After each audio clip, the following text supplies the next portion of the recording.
तो दोस्तों इसके पहले हमने बहुत सारे ऐसे वीडियोस बनाए हैं नार्सिसिस्टिक पर्सनालिटी के बारे में, टॉक्सिक लोगों के बारे में। और एक जो चीज़ जो कॉमन सिम्टम इन सबके अंदर देखा गया है वो है ये लोग बहुत ज़्यादा सेल्फिश होते हैं। और कभी कभी ये सोचने में मजबूर कर देते हैं कि क्या ह्यूमन बींग्स इतने सेल्फिश भी हो सकते हैं। तो दोस्तों इस वीडियो में हम जानेंगे कि लोग अक्सर में सेल्फिश क्यों होते हैं, या इनिशियली अपनी लाइफ में बचपन से लेकर टीनेज तक इतने सेल्फिश नहीं होते पर बाद में बहुत ज़्यादा सेल्फिश हो जाते हैं। तो दोस्तों लोग सेल्फिश क्यों बनते हैं, क्या क्या उनके साइकोलॉजिकल रीजंस हो सकते हैं, ये जानेंगे इस वीडियो में। दोस्तों मेरा नाम है गुरप्रीत सिंह महक लाइफ को। चलिए इस वीडियो को शुरू करते हैं।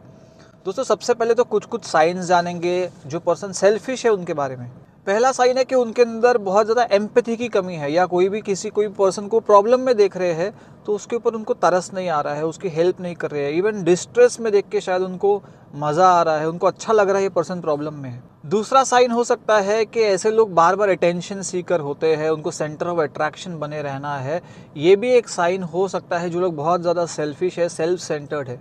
थर्ड है सेल्फिश लोग दूसरों पे जल्दी ट्रस्ट नहीं करते, दूसरों के साथ ज़्यादा शेयर नहीं करते, पर वो दूसरों को यूज़ करते हैं, मैनिपुलेट करते हैं, अपने बेनिफिट्स के लिए यूज़ कर सकते हैं, उन्हें डिसीव कर सकते हैं, उन्हें चीट कर सकते हैं, उन्हें बहला सकते हैं और उन्हें पता भी नहीं चलेगा। और सेल्फिश लोगों को ऐसा लगता है कि सारी अच्छी चीज़ें लाइफ में उनके पास आनी चाहिए, ये उनका हक है, ये उनका अधिकार है और उन्हें कभी भी इंतज़ार नहीं करना चाहिए। हर बार सब कुछ अच्छा उनके साथ होना चाहिए, सबसे बेस्ट चीज़ उन्हें मिलनी चाहिए, दूसरे लोगों को नहीं मिलनी चाहिए, उन्हें ही मिलनी चाहिए। ऐसे उन्हें लगता है कि वो लाइफ में एंटाइटल्ड है। बहुत सारे ऐसे साइकोलॉजिकल साइंस है जिससे एक ह्यूमन बीइंग सेल्फिश बन सकता है। अब यहाँ पर हम सेल्फिश लोगों की तरफदारी नहीं कर रहे हैं, पर हर एक ह्यूमन बीइंग, जैसे हमने पहले एक वीडियो किया था कि ह्यूमन बिहेवियर्स किस वजह से बनते हैं, तो ह्यूमन बीइंग्स जिस तरह से उनकी परवरिश होती है उसी तरह से वो एक फाइनल प्रोडक्ट में तैयार होते हैं। तो पेरेंटिंग का बहुत बड़ा रोल है एक पर्सन का सेल्फिश या सेल्फलेस या एक बैलेंस इंडिविजुअल बनने का। तो सबसे बड़ा कारण, फर्स्ट कारण जो हम डिस्कस कर रहे हैं वो है पेरेंटल निगलेक्ट। अगर दोनों पेरेंट्स हैं वो बिल्कुल अनअवेलेबल थे, वो बिज़ी थे, वो बच्चे को टाइम नहीं देते थे,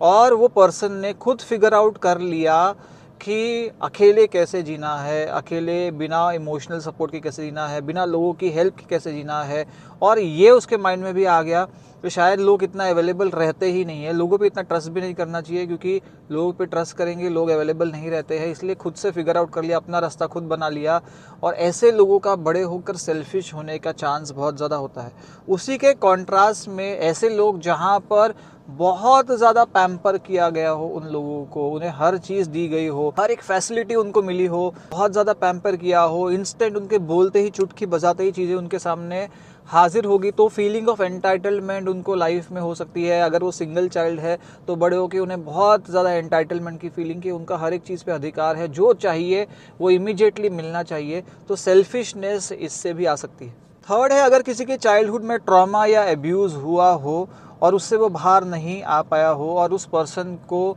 इस ट्रॉमा और एब्यूज़ से उसने अपनी एक बाउंड्री बना ली है, अपना एक शेल बना लिया है, अपना एक सेफ जोन बना लिया है, जहाँ पे वो लोगों को ट्रस्ट करना बिल्कुल ही उसने बंद कर दिया है, वो सेल्फ सेंटर्ड हो गया है, क्योंकि ट्रस्ट करना is equal to getting hurt, ऐसा दिमाग के अंदर रजिस्टर हो गया है। तो ऐसे लोग भी जो सेल्फिश बन सकते हैं, वो आउटगोइंग कम हो सकते हैं, वो सेल्फ सेंटर्ड हो सकते हैं, क्योंकि उनके चाइल्डहुड में इस तरह का एब्यूज़ या ट्रॉमा हुआ था।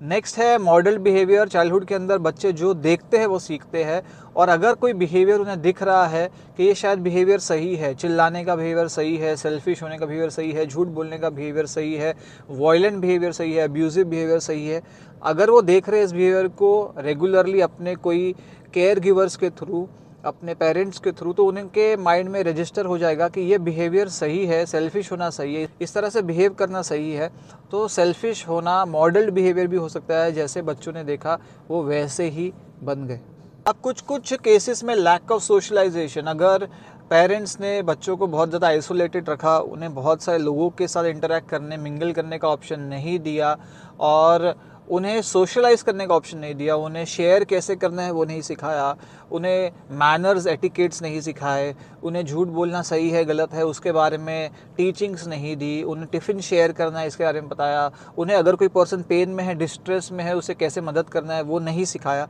तो अगर इस तरह से सोशलाइजेशन की कमी होती है तो भी पर्सन सेल्फ सेंटर्ड और आइसोलेटेड हो सकता है।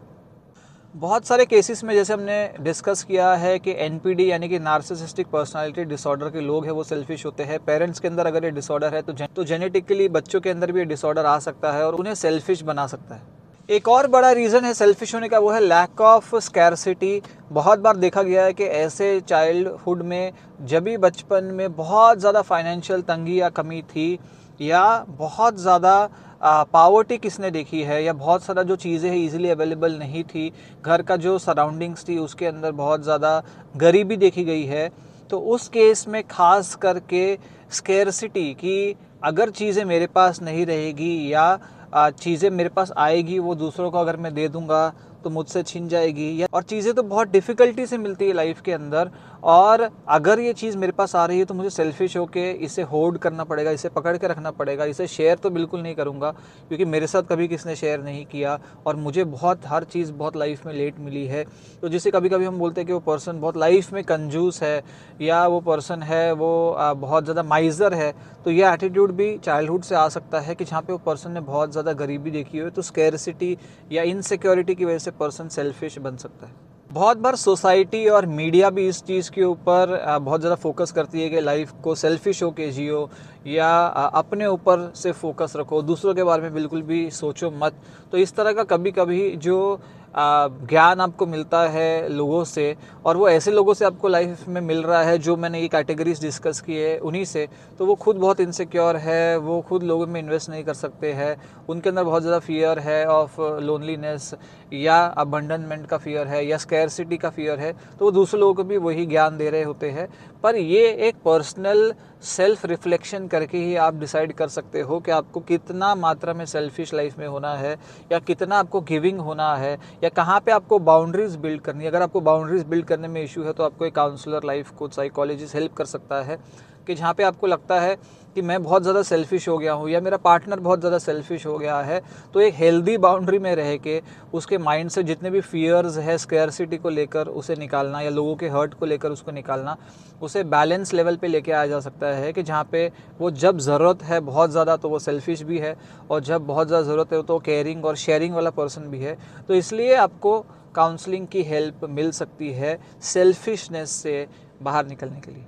तो दोस्तों ये वीडियो था इतनी। अगर आपको वीडियो पसंद है लाइक करिए, कमेंट करिए, शेयर करिए, सब्सक्राइब करिए चैनल को और देखते रहिए लाइफ कोच।